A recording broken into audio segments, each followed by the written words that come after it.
Bienvenue sur Africa 24 dans cette nouvelle édition du Non-Stop Info. Voici les titres de l'actualité.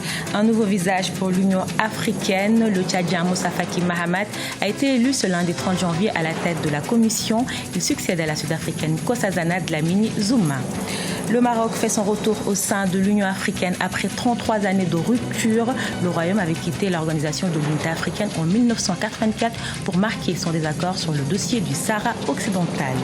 Et puis après l'élargissement du quota de participation des pays africains à la Coupe du Monde, quelle chance pour les équipes africaines? Élément de réponse à suivre dans ce journal. On connaît désormais le successeur de Nkosazana Dlamini Zuma. Le Tchadien Moussa Faki Mahamat a été élu ce lundi 30 janvier lors du 28e sommet à la présidence de la Commission de l'Union africaine à Addis Abeba en Éthiopie. Ministre des Affaires étrangères du Tchad depuis 2008, Moussa Faki Mahamat était opposé à 4 autres candidats. Un sujet de la rédaction. Le suspense a été de courte durée. Moussa Faki Mahamat, ministre des Affaires étrangères du Tchad, prend les rênes de la Commission de l'Union africaine. Après l'élimination des candidats sénégalais Abdoulaye Bastili, de la Botswanaise Pelonomi Vanson Moutoua et l'équato-guinéen Agapitomba Moukoui, le chef de la diplomatie tchadienne a été élu au 7e et dernier tour avec 39 voix sur 54 contre son homologue kenyan Amina Mohamed. J'étais vraiment fou de joie parce que le candidat a orienté plus des actions vers la jeunesse et en tant que responsable d'une coordination de jeunes qui luttent contre le VIH-Sida, j'étais très content parce que le moment est venu pour que la jeunesse puisse bouger. Et cette victoire n'est pas la victoire du Tchad, comme disait même le candidat lui-même. Il disait que mon pays c'est l'Afrique, mon village c'est le Tchad. C'est la victoire de l'Afrique. Le successeur de la Sud-Africaine Nkosazana Dlamini Zuma a une riche expérience en politique. Diplomate, spécialiste des conflits, il a présidé le Conseil de sécurité des Nations Unies en décembre 2015 avant de devenir président du Conseil exécutif de l'Union africaine pour l'année 2016. Des expériences qui ont joué en sa faveur. Pendant les 10 années d'expérience qu'il a passées au ministère des Affaires étrangères, il a connu toutes ces crises. Le Tchad en a connu, la bande sahélo-sahélienne en connaît. Je crois qu'il a déjà travaillé sur ces différents dossiers. Je crois qu'encore là, il pourrait sa présence en tant que président de la Commission de l'Union africaine pourrait amplifier le potentiel de solutions. Je crois qu'il n'est pas seul. Il y a aussi l'expérience qu'il a eue, mais le président Alpha Condé, dont je reviens toujours, et même au-delà, le président Idriss Déby, qui va suivre de près. À travers l'élection de M. Moussa Faki Mahamat, ministre des Affaires étrangères du Tchad, c'est la diplomatie tchadienne qui a gagné. Et cette diplomatie tchadienne, maintenant, sera à l'œuvre pour la reconstruction, pour le développement de notre continent africain. Moussa Faki Mahamat est également un proche du président Idriss Déby Itno. Juriste de formation, il a occupé plusieurs postes dans son pays avant de devenir ministre des Affaires étrangères depuis 2008. Le nouveau président de la Commission entend faire de la lutte contre le terrorisme et la stabilité du continent ses priorités pour ses 4 années de mandat. Et quant à la vice-présidence de la Commission, elle a été attribuée au candidat du Ghana. C'est une journée historique pour l'Union africaine. Après 33 ans d'absence, le royaume chérifien fait son retour au sein de l'organisation panafricaine. Le Maroc accepte désormais sans condition les principes et les objectifs contenus dans l'acte constitutif de l'institution. Amira Benjabala Jean-Pierre et Lys Elsie Akizimane. Le Maroc réintègre l'Union africaine. Les chefs d'État africains réunis au 28e sommet de l'Union africaine se sont prononcés en faveur de son retour ce lundi 30 janvier. Le royaume chérifien avait quitté l'OUA, l'Organisation de l'Unité africaine, en 1984 pour protester contre l'adhésion de la République arabe sahraoui démocratique avec qui il se dispute le territoire du Sahara occidental. Plus de 30 ans après, sans poser de conditions, le royaume chérifien a exposé sa volonté de reprendre sa place naturelle au sein de l'organisation panafricaine. Les débats ont été longs et houleux, mais ont finalement abouti à un consensus. Même si le Maroc ne le dit pas, il suffit de voir comment la fête qui a été faite, a été organisée par la diplomatie marocaine, etc. Il y a un arrière-plan très politique. Le Maroc revient sans poser de conditions, ce qui était nouveau.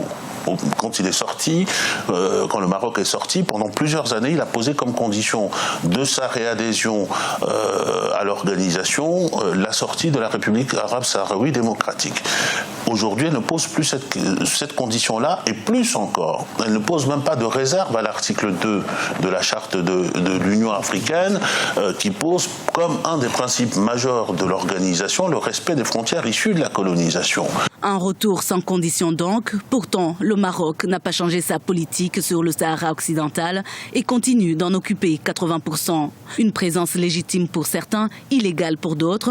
Des prises d'opposition qui ne facilitent pas l'intégration continentale, pourtant souhaitée par le fondateur de l'Union africaine.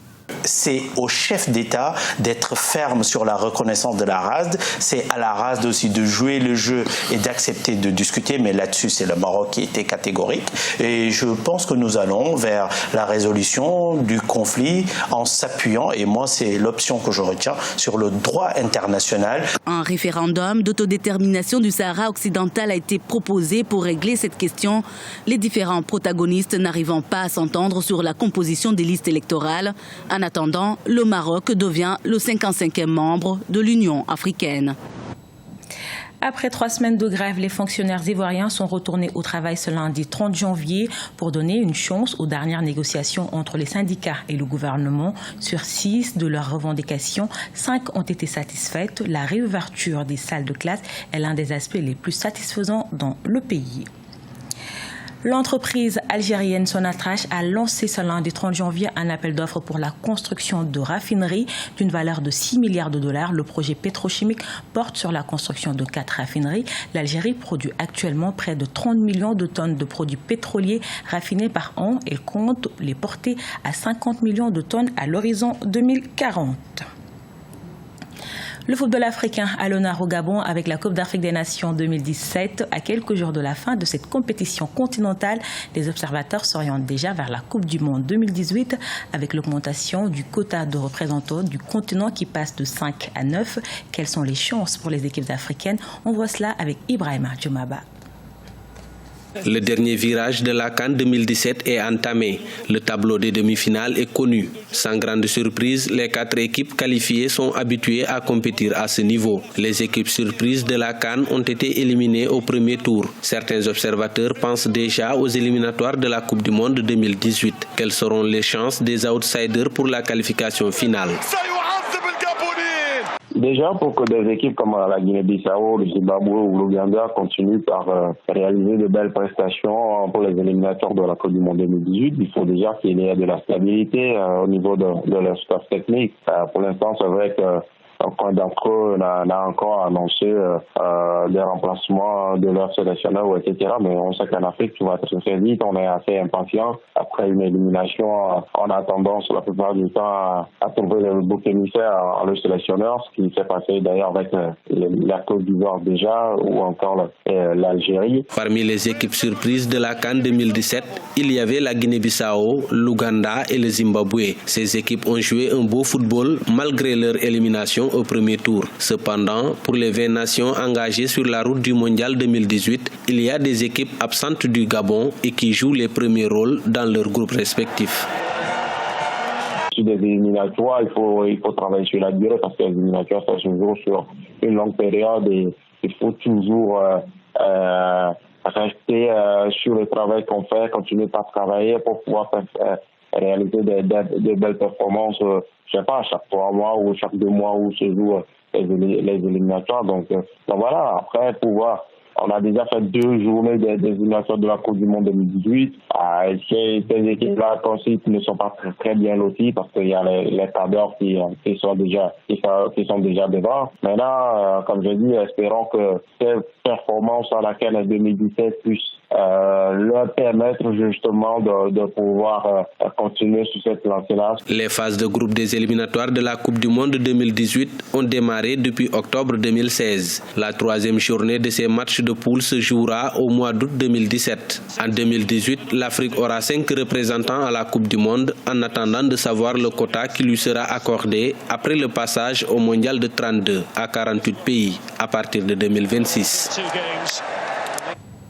Ce journal a été réalisé par l'ensemble de la rédaction. Nous vous remercions pour votre fidélité. Dans un instant, une nouvelle édition de l'actualité sur Africa 24.